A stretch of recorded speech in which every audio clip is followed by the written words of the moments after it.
Hello and welcome to Working with What You Got. I am your host, Renee Joshua Porter, and I am so glad that you tuned in today. Remember, our program is all about you realizing that you have more than you think you have. You have more time, you have more money, you have more resources, you have more food, you have more faith, you have more people on your side, and it is time to unknot your mind. Well, the show is going to be different today. We're not going to start off like we always do cooking. What we're going to do for the month of June is to show different genres of people working with what they got in the performing arts. So I figured no better way than to premiere a documentary that I filmed about 3 years ago called Until Then. The inspiration behind Until Then was to interview different women of various ages that are single and have them discuss their faith, have them discuss men, have them discuss the possibility of remaining single forever. It became a very, very interesting project, and we're going to show it tonight. So you stay tuned, and I hope you enjoy Until Then, and then we'll be back and we'll talk further.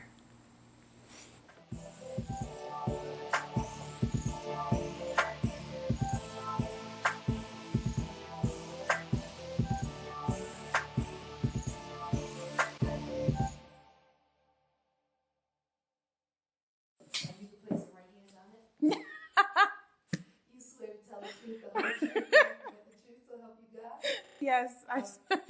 Okay. So help me God. Yeah, I do. So help me God. Yes, I do. So help me God. I surely do. I know you know me this long. You think I'm going to sit up here and lie on film? Yes. I would do this without the Bible. How old are you? I just turned 50. 22. 22. 20. 36. 53. 48. 44. 63. I am 47. See, never asked a woman that. Hey, how long have you been single? About 10 years. For 2 years. About 2 years. Almost a year. I left my ex-husband in 1989. My husband passed away in 91. In 91. And how many of your closest friends are single? Would you say about 20%, 30%, more than 50? 50%. I would say 90%. Yeah, more than 50%. Say about 20%. At least 50%. 30%. Very small percentage. I would say 5%. Do you have any type of religious faiths or beliefs that you adhere to? Yes, I'm a Christian. I am a Christian. I do believe in Jesus Christ. Christian. I'm a Christian. I'm Christian. I believe in the Word of God. Believe in God. I was raised Christian, Christian household. But lately I've been studying different tenets of Judaism. I am a born-again Christian. What attracts you to a man? Good manners, gentleness, Personality. His love for God, his passion in it, his worship, his love for God, his passion for God, his passion for people. Tall, dark, and handsome. Consideration. That's number one. A nice smile. And he has to love God. A man who loves the Lord. Okay. That is the sexiest thing to me. Kindness, gentleness. A man who loves the Word. Likes a lot of the things that I love. Like, I love God. I love music. I love dancing. Someone who's funny, what they believe in, where they're going in life. Ambition, physical attractiveness, humor, definitely a relationship with God. He'd have to believe as I believe. So then you date a midget? I wouldn't date anybody like that. No. I don't know. Maybe. Doubt it. I would maybe consider it less than I would somebody who was, you know, the tall, handsome type, but it wouldn't rule him out completely. No, I wouldn't date a dwarf. That's my shallow side. Okay. Yeah, I do have one. I guess he could be, but I don't know if I would be attracted to that. No, I'm not that open-minded.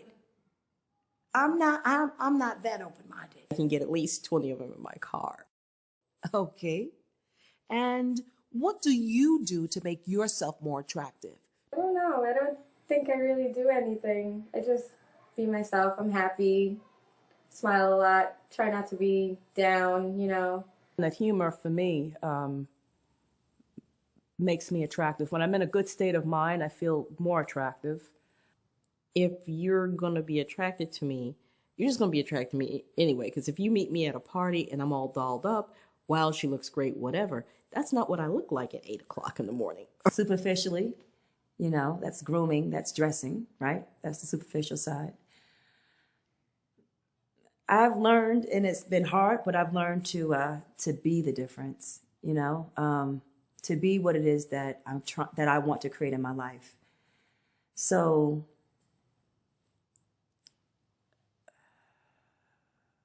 I just try to create that space in my life for myself. I think that's attractive, the fact that I'm working on it within myself.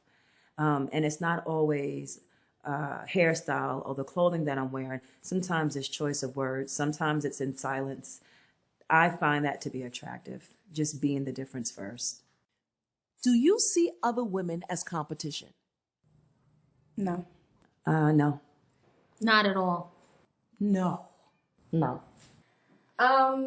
Yes. You do? Always. No. Do they see you as competition? I don't know. Yes. Oh, I don't know. Do I think that they see me as competition? Yes. Do I see them as competition? No, because I believe that God has someone specifically for me. They might, but I feel as if, I feel when women go towards judging a woman based on her perceived unhappiness or the fact that she's jealous, I feel as if sometimes we're speaking into existence, you know, where our voids are. Of course. Yeah. Why? Well, because some people don't appreciate you as being you. They think you're trying to be maybe somebody else, and the competition comes in because people are jealous of you because you're you, instead of realizing that's just who you are. You're not trying to be more than who you are. I think that I have the ability to make other women act really badly in my presence. How do you feel about the thought of being single for the rest of your life? I don't like that feeling at all. I mean, no matter, I don't know. I just feel that, you know, there's definitely somebody that I'm supposed to marry and spend the rest of my life with. Not crazy about the idea, no. But if that's what God has in mind, then I'm sure he's going to give me the grace to handle that. Because there are days I wake up and I think it would be nice to have somebody here. It would be nice to have somebody to take care of or talk to or share that part of my life. But there's other days I wake up, I'm single, and I'm happy as a clam. Well, it is a journey to go on, but no, I would like to have a partner. I felt that I've had to almost reconcile myself that could happen. And I'm not sure that I'm entirely okay with it.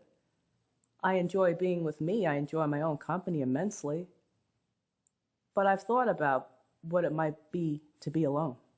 It really disturbs me, but I just don't think like that's what God has for me.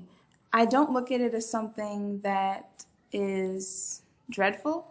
To me, it's kind of, I have an option, and I like the fact that it's my choice, whether I can say, okay, if I do remain single for the rest of my life, I look at that as that's my chance to bring God more glory, because I won't be tied down to a family or having to please somebody else or just having someone constantly that I have to pay attention to. I can just focus all my energy, all my passion on doing whatever God has called me to do. However, if that's not the case, then I'll still be happy either way. I thought about it. You like it? You like that part? I still deal with a fear of being alone. I'm not yet there with it. Sometimes I feel strong enough where I think I can handle that, and there's times where I'm like, no way, no way. I would feel incomplete. Who would judge me? What would they think? What would they say? That part comes out. A long time ago, I told the Lord, after I left my ex-husband, that if I meant I had to be single for the rest of my life, I wasn't going to go back into a bad relationship like what I had before. And that I wanted God to be my husband first. So if God is my husband first, singleness has a different perspective than what the world would say. I don't like that thought. Okay. I don't like that thought because I know God has somebody for me. He's not going to leave me. He said he wouldn't. Okay. So you don't want to be single? No, Okay. So. not forever. Not forever. Okay. Tomorrow, the weekend. Yes, when it gets into the weekends. I don't like it You don't at like all. No. What do you feel about dating? Well, I'm so old on dating, you know, and didn't have a date for so many years that I don't know how to think about date. To me, right now, dating would be scary to me. You know, it would be scary to me because I didn't do that. I didn't do that much in my life. I felt that it was okay to date. But after going through some transitions of my own, I realize now when the word says, guard your heart with all diligence, there's a reason for it. Sometimes we think in our minds we're strong enough to handle certain things, and we may even be strong, powerful women in the word and know the word and be spiritually anointed and all those kind of things. But the heart sometimes wants what it wants. And sometimes I don't say you don't have control over it, but it can throw you for a loop. I would date. You would date? Yeah. So you think dating is fine? Yeah. Dating in groups or dating by yourself? I prefer a group, but I don't mind by myself. You don't mind by yourself? Yeah. How about going over to a guy's house for a date? Oh, no. No? No. Suppose you went on dates with him a couple of times and he has a nice little studio and he says, come on, he just wants to cook you dinner and rent some movies and just hang out and chill. No. No? Not by ourselves, at least. We could do it in a group, but Have you known him 6 months, 7 months? no. No, why? I just don't feel it's necessary to put ourselves in positions that would open up doors. I don't believe in dating. You don't believe in dating, why? Because I just think, well, the way like the world perceives it, like dating, like just going on dates like randomly, just because I don't believe in that. Because I think like it has to be more God centered than just randomly going out with some guy just. To me, dating just to be dating is it feels like kind of like a waste of time, energy, money, focus, if I don't think that I'll possibly have a future with that person. No, I don't think it's a necessary part. But if you are going to participate, two people have to be on the same page because the word has a different experience for every person. I don't think it's necessary. I think the more centered you are, I think that you can be the difference and you can attract it. But I think that most of us just aren't centered, and most of us are in search, thinking that we will find ourselves in somebody else, that someone will complete us. I don't think it's necessary. I think more the topic of business and taking care of your family and doing other things in life that make you happy in your heart, and going to church and seeking God and the scriptures and all of those other things could fill you up so much. I'm open to dating. I like the idea of, going out with a man. Okay. Do you think that there needs to be any context or boundaries or parameters, or as two adults you are able to just, take it as it comes? Well, I've already set a standard for myself that I know I'm not going to break. And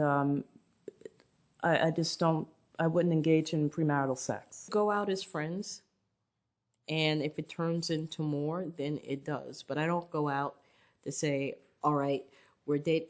It's too much pressure there, to say, okay, I want to meet somebody because I want a wife. I want to meet somebody because I want a husband. How about I just want to meet somebody and see if we get along?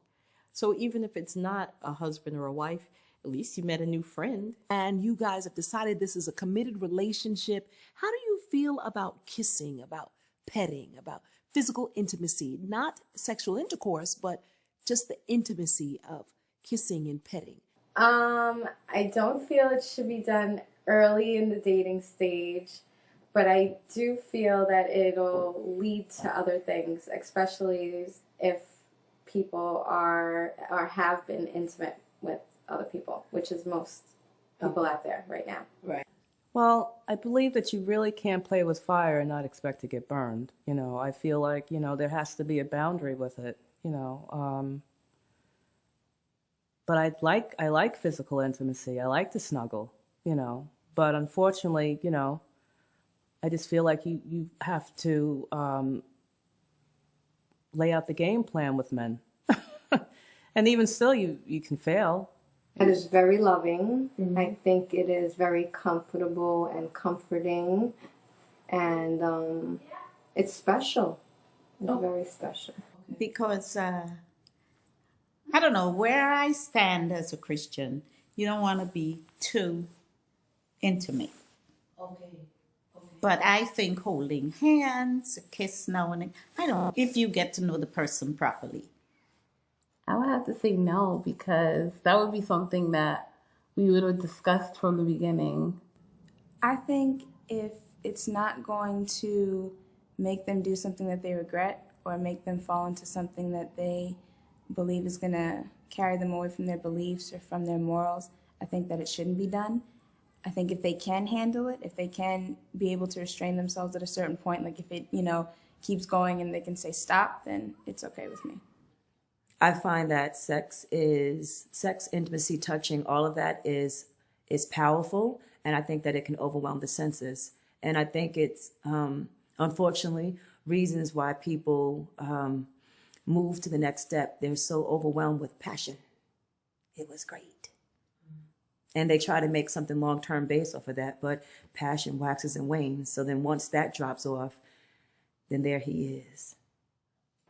Not necessarily dating, but when you've come to a more committed place, kissing changes things, and you have to be prepared for that. It's soul stirring, and you have to guard your heart, and you don't want to have your soul stirred by the wrong person or just by this one and by that one. You're giving too much of yourself away. I mean, I'll be putting myself in a tempting situation, and I've been single a long time. It don't take the fire long to get started. So why would I do that after waiting all this time? No. Hugs, okay. Maybe a peck, but no further than that. Okay. And why? Like I said before, it opens up doors. Okay. So I just don't want to open up any, I have no problem with hand holding or hugs and stuff, but I know me. I'm not gonna lie. I know me. Ain't no use breaking out the mattress if you ain't gonna start a fire. You know what I mean? Just don't do it. It's just like flee, run. Resist the devil. That's all it is. What are your views on self-pleasure? I like it. Okay. That's my view.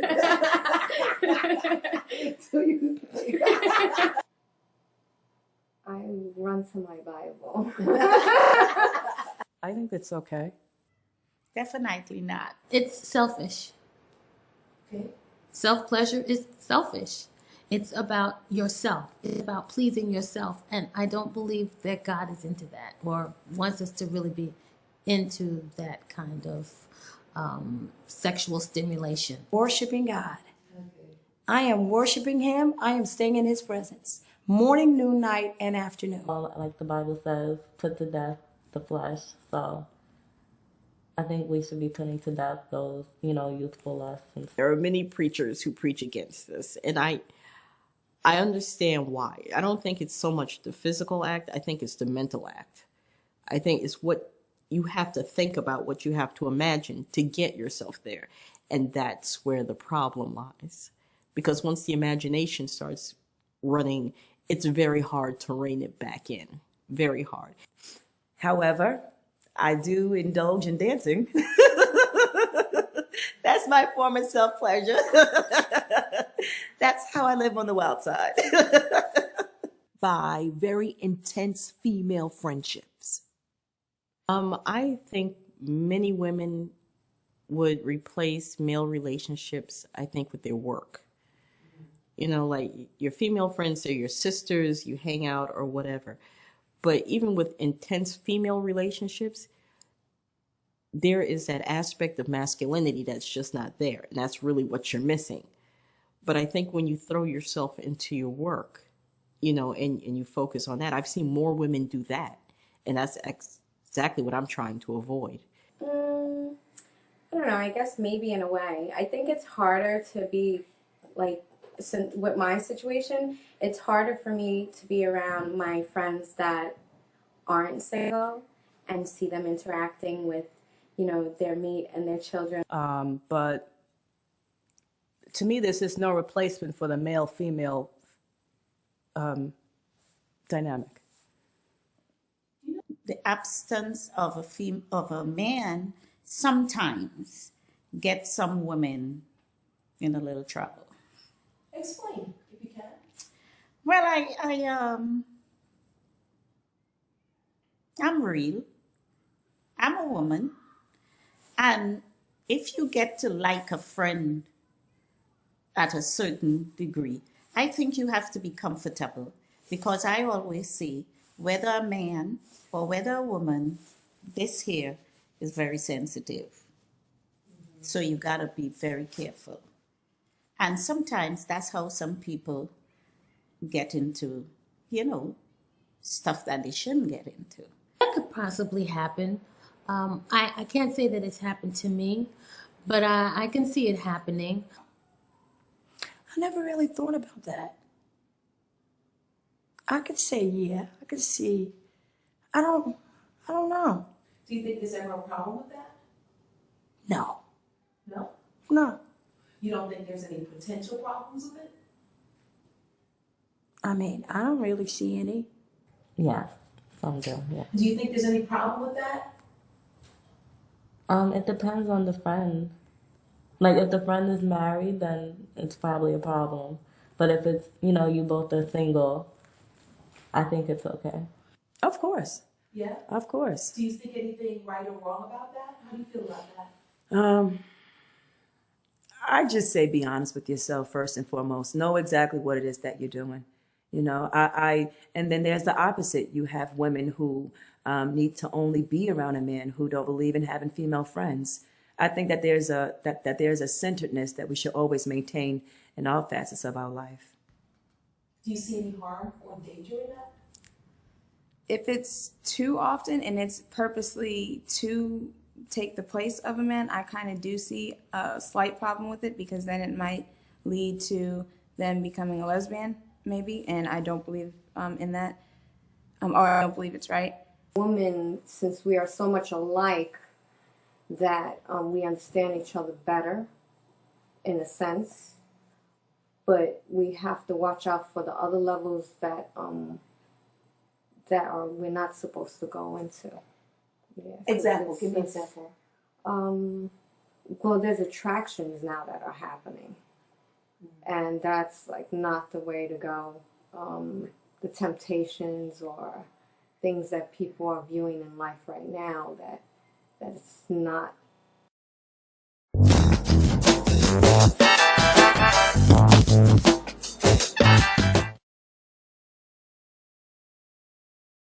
Technical Worldwide Tattoo Supply is one of the largest suppliers in the world and your #1 resource for top quality, affordable tattoo and piercing supplies. Technical Worldwide Tattoo Supply is the #1 supplier of tattoo inks in the world, with more than 200 products including Mom's at Philadelphia Eddie's Traditional Inks, Paolini Sacred Color Inks, and more. Technical Worldwide Tattoo Supply, your one-stop shopping destination for great service, best prices, and top quality supplies.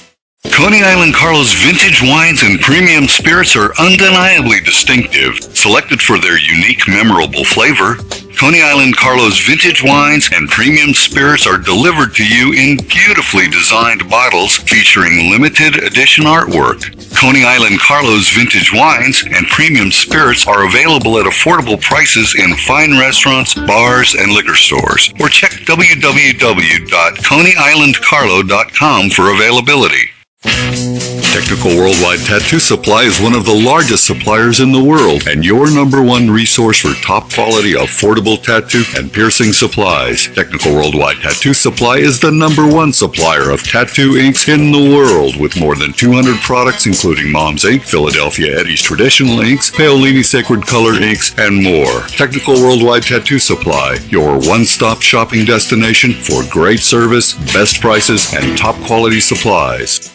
Coney Island Carlo's vintage wines and premium spirits are undeniably distinctive. Selected for their unique, memorable flavor, Coney Island Carlo's vintage wines and premium spirits are delivered to you in beautifully designed bottles featuring limited edition artwork. Coney Island Carlo's vintage wines and premium spirits are available at affordable prices in fine restaurants, bars, and liquor stores. Or check www.coneyislandcarlo.com for availability.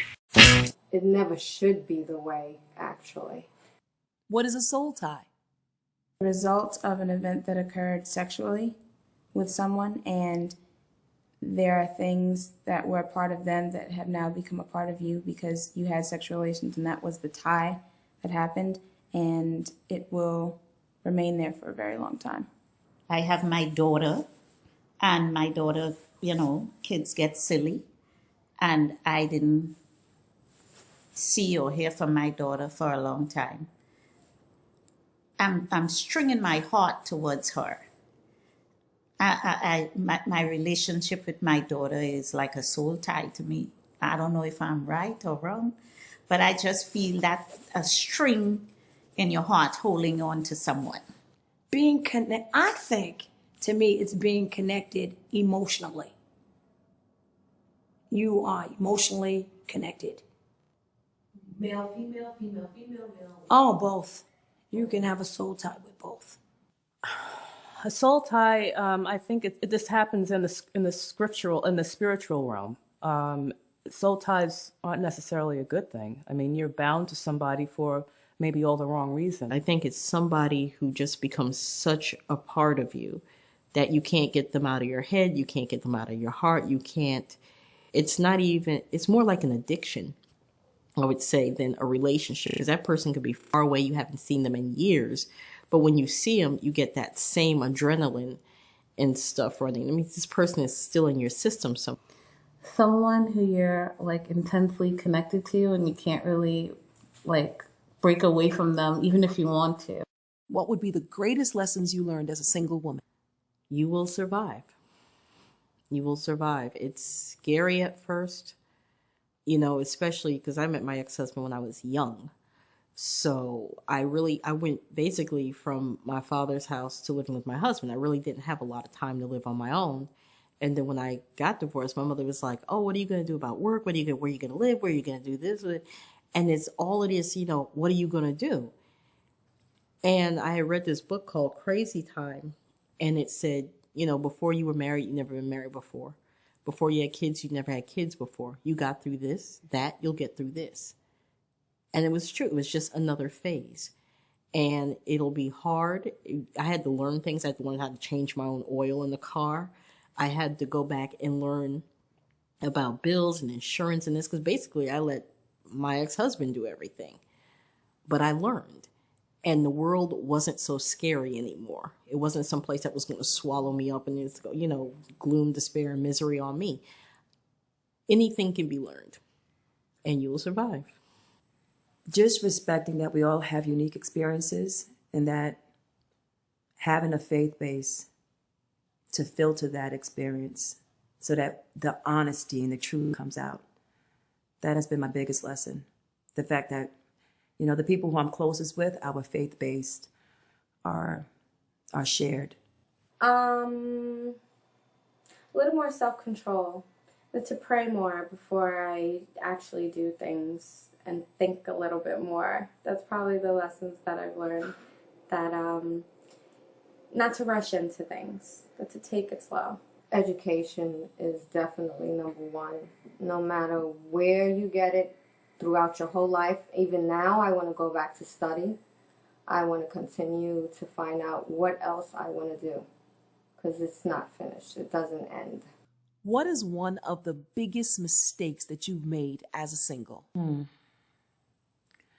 not being clear on what I deserve in my life, not being clear about that before I make a move, not speaking to God about it first before I make a move, jumping too quick. Buying my Dodge Durango. It is a gas guzzler. And I made a big mistake buying that truck because I was by myself. And, you know, a single woman, you shouldn't go to these car places by yourself. You know, I don't know engines, and I didn't know I was going to be a V8 engine and all this gas and a 1999 in this day and time. I didn't need that truck. I just didn't I made a bad mistake doing that. Bad. And what do you think it stemmed from something? Yeah, just emotions. I saw it, I wanted it, and I didn't have anybody with me and didn't think twice. And I just went and got it, and I made a big mistake. Yes, it's one of the biggest mistakes I made. Now, what is I say it every day when I start it. And what do you think are one of the... And it's for sale, by the way. I guess the first thing I would say is leaving home early and not wanting to go back. I should have stood home with my mom and lived there longer and maybe do better. But being a single woman and just leaving and not going back and then having the hardship all throughout, because I brought up my daughter ever since she was 1 year old alone, and that's a big hardship. And what would you say would be advice that you would give a single woman until he comes, what? Oh, feel yourself. Just take care of yourself, be healthy, enjoy life, figure out what you want to do, what your skills are, what makes you happy. And definitely, like I said, just read the Bible, the scriptures, anything that could give you the right advice is going to come from God. I would say patience is key, but don't be afraid to take chances, because you might be saying no to something that's really supposed to be yes, you know? And not everything is God, so it's like you have to make sure that you're, I don't know, like closed for certain things. It's weird. Just to go slow and take your time, but be open-minded about everything that comes your way. Invest in yourself.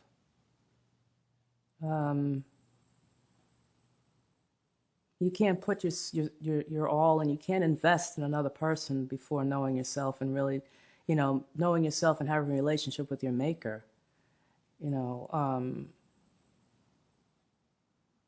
I talk to God as like I talk to nobody else. Not that he doesn't know the things I'm saying and know the things that I've done, but you really have to have that kind of relationship. Find you some business, as my mom would say. Find yourself some business. Do not devote your life to, and I know there's a lot of good books out there, the whole library of single women books and single man books, and you become this relationship expert. All of that's going to happen. It's nice to read a couple of books. It's nice to get some opinions, but don't make that your focus. Just keep God as your focus. And you never know. So you just keep walking in his word, keep doing what he's telling you to do, keep walking in that direction. And if you meet him or her, you're going to meet him as you are serving God. The next song we'd like to minister, the Lord gave it to me. Actually, I was going through a rough period, and I was praying, and I was sitting in the bottom of my son's closet, Indian style, and just crying out to God. Oh God, blah, blah, blah, blah, blah. Oh God, blah, blah, blah, blah, blah. And he spoke. Because sometimes we go through things and we think that other people matter more to God. And sometimes we may feel overlooked. But he encouraged me, and I encourage you tonight.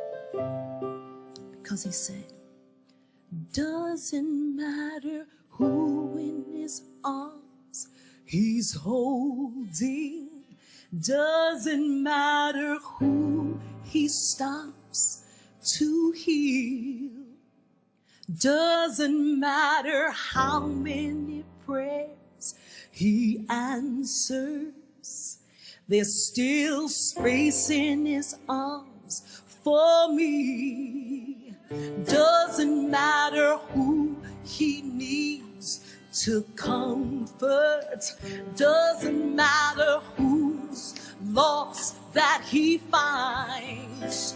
Doesn't matter how many come before me. There's still space in his arms for me. Yeah, yeah, space in his arms. Yeah. There's more than enough room, space in his arms, yeah.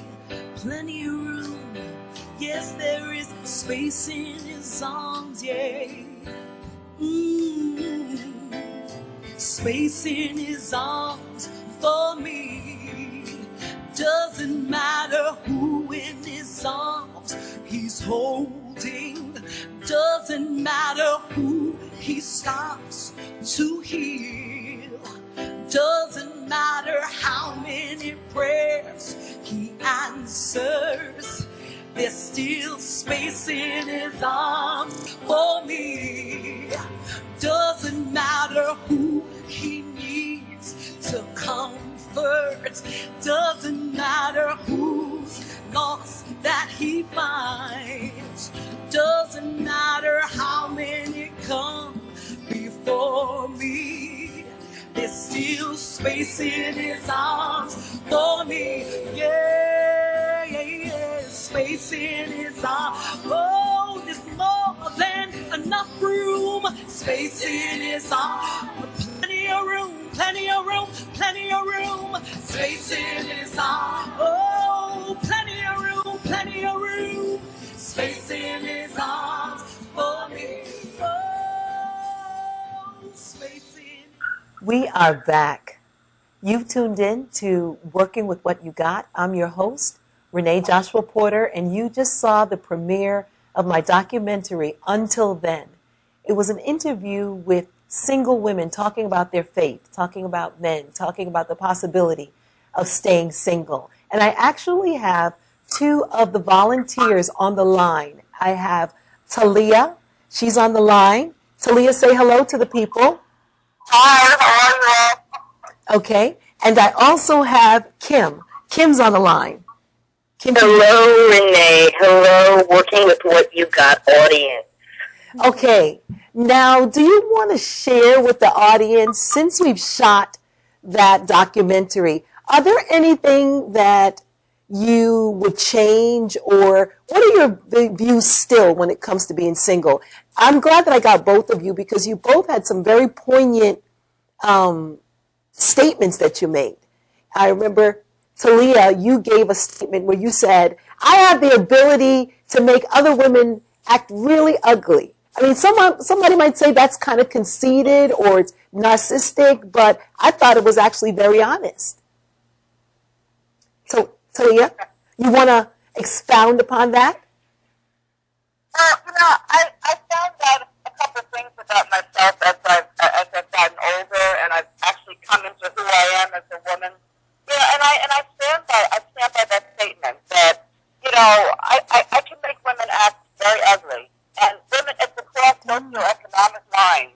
So I've had the situation happen to me with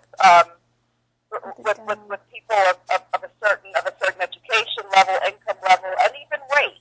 I walk into a room and I really command it.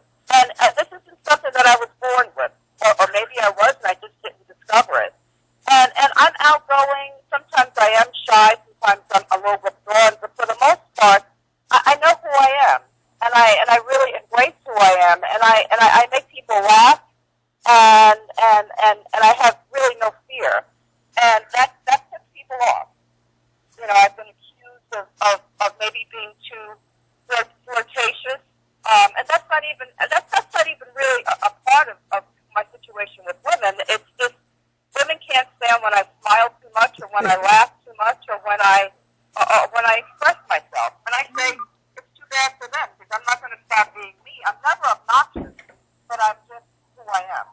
Now, Okima, what do you think? What do you think about that? What's been your interaction with other women?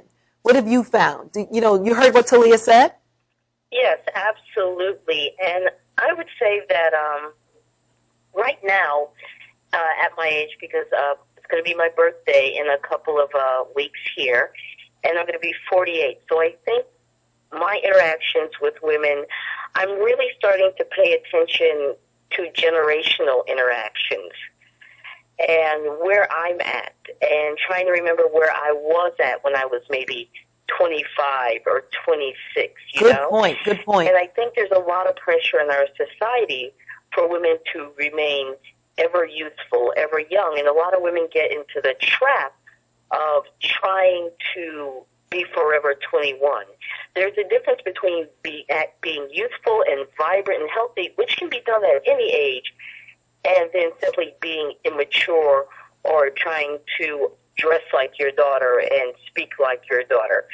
I think I've become much more comfortable taking that role now at this age as an older woman and looking at younger women, and I'm very comfortable with giving them advice, and I'm very comfortable with the phrase, when I was your age. And that doesn't make me feel old.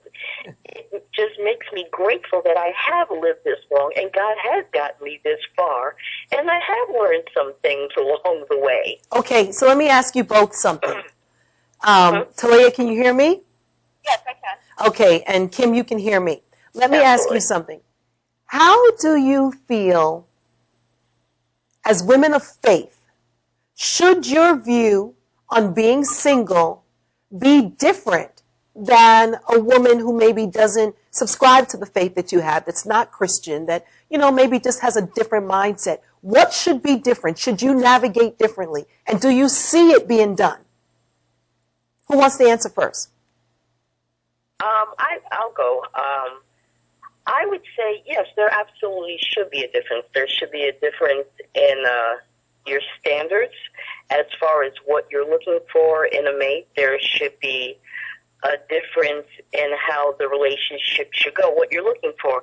I find a lot of women, and I'm just talking about women in my age range, they act from a place of lack, a place of desperation, a place of having a void that needs to be filled. A woman of faith never operates from a place of lack. I'm not out there trying to find somebody to fulfill me or to complete me. I'm out there looking for someone who's going to compliment me. I'm coming from a place of, I can offer you. My life is so full. My life is so wonderful. I'm simply looking for somebody to share the ride, join the party. I'm not looking for someone to fill a space.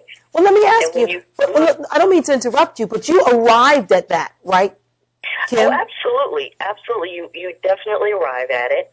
And I really do not judge women at all harshly, especially women who are older, who may not have ever been married or don't have kids. And that may have been a very strong desire in their life that simply was never fulfilled. So a lot of that, they may be operating from a place of that kind of emotion, that intense longing that I don't know. So right now, my children are grown. I've been married. I don't have, I guess you would call it white dress fever. I really just don't. Okay. No. All right, let me ask Talia, what's your comments? What's your take on it? Well, I agree with Akima. A woman of faith, we really do have to operate on a different level. Doesn't make us better, but we have a different standard that we have to follow. And I agree. We shouldn't be operating from an area of lack or just willing just to go along with societal norms. Because I always say that if the world thinks you can do something, chances are it's not the right thing for you. And I think that everything you do really has to be, you have to go back to the scriptures. So, as I've gotten older, I think I've probably gotten a little bit more difficult to please. And it's what I probably would have put up with years ago. I just won't do it now after having been married twice and have two grown children. So, I put up with a few things because I actually thought, and maybe it was a little bit of an arrogant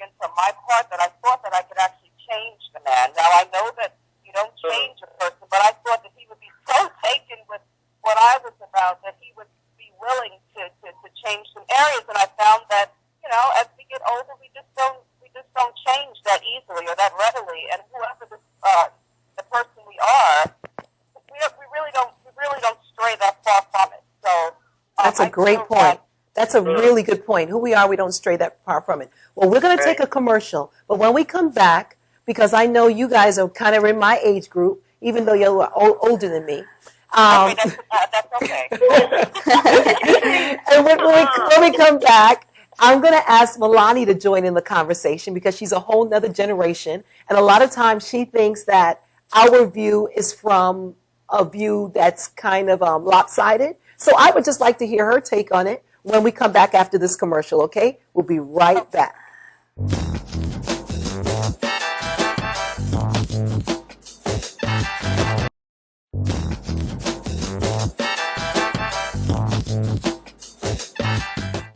Hello, we are back.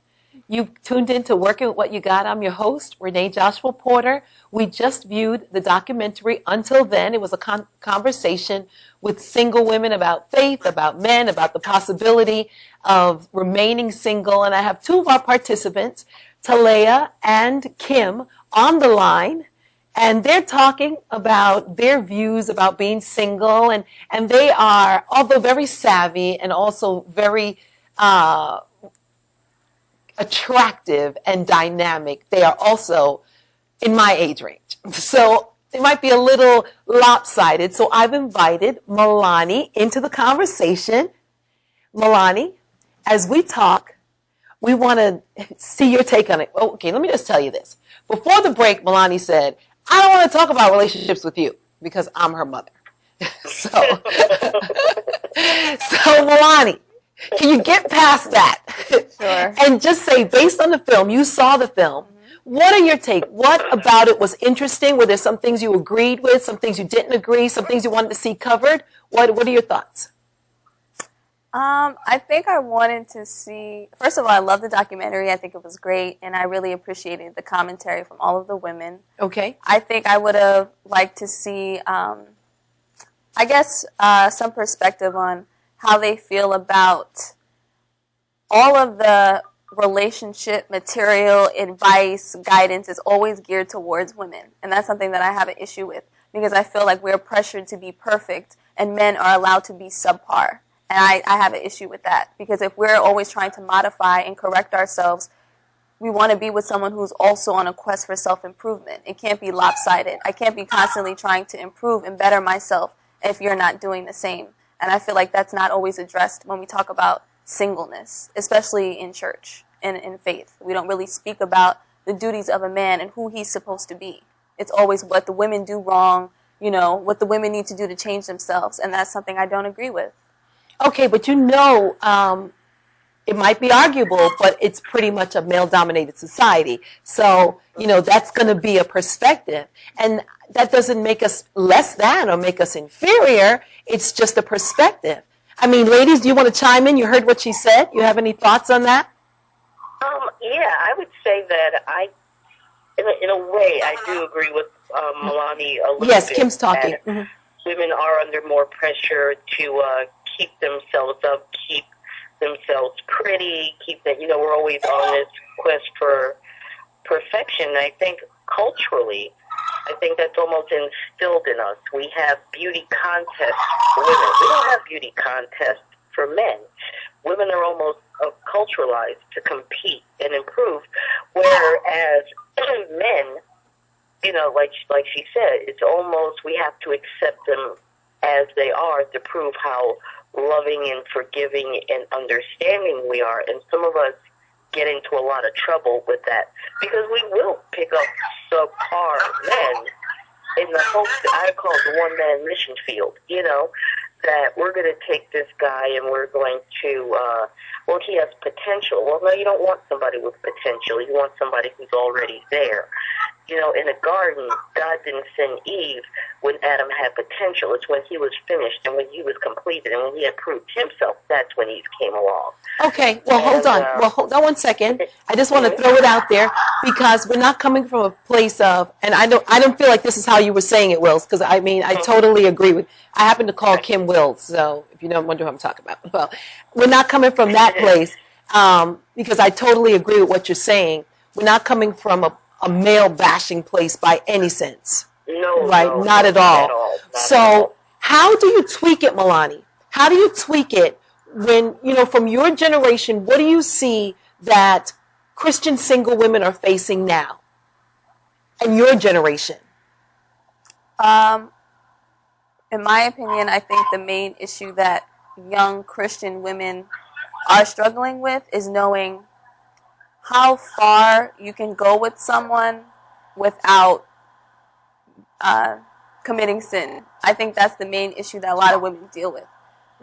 It's not so much attracting guys. I don't think that's the issue, because I think, from my own opinion, the young Christian women that I know attract all different types of men. It's just once you find someone that you kind of connect with, now what do we do? If this relationship is not going to lead to marriage, then what's the point? I think that's the main thing. A lot of Christian women don't want to date for no reason, or just date for recreation. So you think there needs to be instruction on how to court? Yes. Or how to, and so you mean not according to the world's view then? Yes. That's interesting. So where do you get that from? Where do you get that template from? The template for what? The template on how to court or how to date according to this Christian standard that you have established. Where do you get it from? Are you getting it from reality TV? Are you getting it from Love and Hip Hop? Where do you get it from? I don't know where you get it from, because I remember one time someone saying that the term boyfriend is not in the Bible. So you hear husbands, you hear wives, you don't hear girlfriend and boyfriend. So I don't really think there is a template for how to be a Christian boyfriend or how to be a Christian girlfriend. I don't. So I don't really have an answer for that. I think there's a manual on how to be a wife. There's a biblical manual on how to be a husband. But God doesn't say how to be a girlfriend. So that's interesting. Did you hear that, ladies? Yeah, yes, you're absolutely right. Did you hear that? I can't really hear that well. Okay, well, Talia, what she... No, I can. I hear you perfectly. Okay, what Milani just said was, does God have a template on how to be a girlfriend?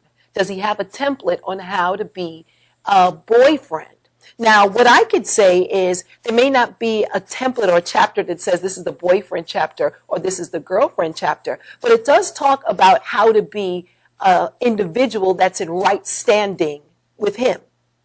And when we work on becoming an individual that's in right standing with him, he then will guide you in your decision making along the way. Right? That's what we do. We get in tune to the maker, right? And as we get in tune to our maker, that's how we're working with what we got. What we got is God, and what we have is the Holy Spirit, and he will guide you on how to be that better person.